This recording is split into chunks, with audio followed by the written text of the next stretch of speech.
Whole of Government atau WOG adalah sebuah pendekatan penyelenggaraan pemerintahan yang menyatukan upaya-upaya kolaborasi pemerintahan dari seluruh sektor dalam ruang lingkup koordinasi yang lebih luas guna untuk mencapai tujuan-tujuan pembangunan kebijakan, manajemen program, dan pelayanan publik.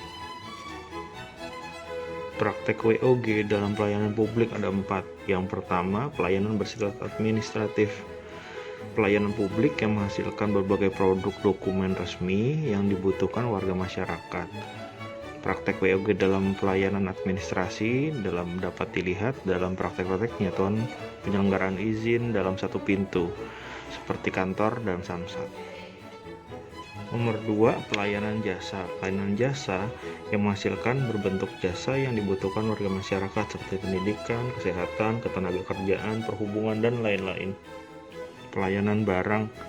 Pelayanan yang menghasilkan jenis barang yang dibutuhkan warga masyarakat seperti misalnya jalan, perumahan, jaringan telepon, listrik, air bersih, dan lain-lain. 4. Pelayanan regulatif, yaitu pelayanan melalui penegakan hukum dan peraturan perundang-undangan maupun kebijakan publik yang mengatur sendi-sendi kehidupan masyarakat. Kendala-kendala yang dihadapi dalam praktek WOG. Yang pertama, kapasitas SDM dan institusi. Kapasitas SDM dan institusi yang terlibat dalam WOG tidaklah sama. Perbedaan kapasitas ini menjadi kendala serius ketika pendekatan WOG misalkan mendorong terjadinya merger atau akuisisi kelembagaan di mana terjadi penggabungan SDM dengan kualifikasi yang berbeda-beda. Yang kedua, nilai dan budaya organisasi. Seperti halnya kapasitas SDM dan institusi, nilai dan budaya organisasi pun menjadi kendala manakala upaya kolaborasi sampai dengan penyatuan kelembagaan. Lalu yang terakhir, kepemimpinan. Kepemimpinan salah satu kunci penting dalam pelaksanaan WOG. Kepemimpinan yang dibutuhkan adalah kepemimpinan yang mampu mengakomodasi perubahan-perubahan nilai budaya organisasi serta meramu SDM yang tersedia guna untuk mencapai tujuan yang diharapkan. Cara-cara pendekatan WOG yang dilakukan oleh beberapa negara termasuk Indonesia ada 4. Yang pertama, penguatan koordinasi antar lembaga. Penguatan koordinasi dapat dilakukan jika jumlah lembaga-lembaga yang dikoordinasikan masih terjangkau dan manajeble.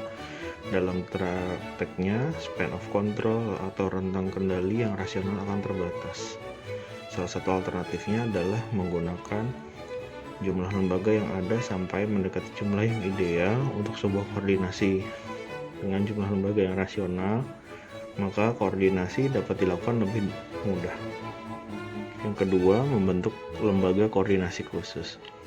Pembentukan lembaga terpisah dan permanen yang bertugas dalam mengkoordinasikan sektor dan kementerian adalah salah satu cara melakukan WOG. Lembaga koordinasi ini biasa diberikan status kelembagaannya setingkat lebih tinggi atau setidaknya setara dengan kelembagaan yang dikoordinasikannya. Yang ketiga, membentuk gugus tugas. Gugus tugas merupakan bentuk pelembagaan koordinasi yang dilakukan di luar struktur formal, yang sifatnya tidak permanen. Pembentukan gugus tugas biasanya menjadi salah satu cara agar sumber daya yang terlibat dalam koordinasi tersebut dicabut sementara dari lingkungan formalnya untuk konsentrasi dalam proses koordinasi tadi. Yang terakhir, koalisi sosial. Koalisi sosial ini merupakan bentuk informal dan penyatuan koordinasi antar sektor atau lembaga tanpa perlu membentuk pelembagaan khusus dalam koordinasi ini. Demikianlah resume dari mata pembelajaran WOG dalam bentuk video ini saya buat. Kurang dan lebihnya saya minta maaf.